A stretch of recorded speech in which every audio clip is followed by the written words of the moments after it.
Todo pag-iensayo na ang mga player ng Philadelphia 76ers lalong-lalo na si Tyrese Maxey, Jaylen Brown at LeBron James para sa paparating na NBA season. Handang-handa na nga ang bagong lineup ng Sixers dahil sa malaki ang ine-expect sa kanila sa paparating na NBA season ay hindi na nga nagsayang pa ng oras ang super team ng 76ers.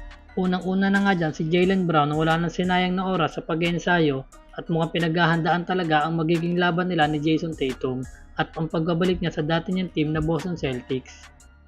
Heart, feet, good. Good. One, feet gotta be aggressive. Good. Two. Good. Good. One. Okay, that was. Two. Grabe din ang pinapakitang pag-iensayo ni KCP, wala pa din kupat mula sa 3-point area. Patuloy pa nga din ang pag-iensayo ni KCP sa 3-point area at sa mga catch and shoot nitong tira.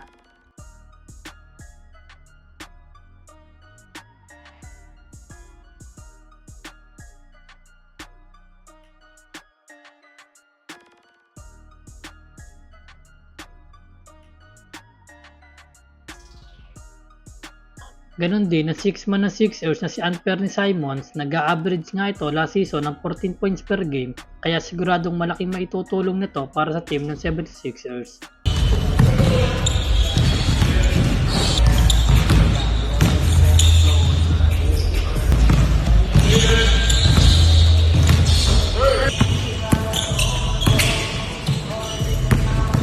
At hindi nga din magpapahuli ang malapit na kaibigan ni LeBron at isa sa magbubuhat sa team ng Sixers na si Tyrese Maxey.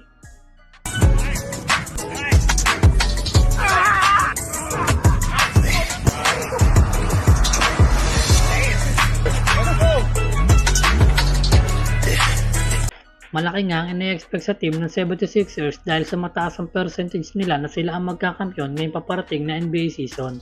Kaya mukhang handang-handa na sila at mukhang ready na ang mga players na Sixers sa paparating na NBA season.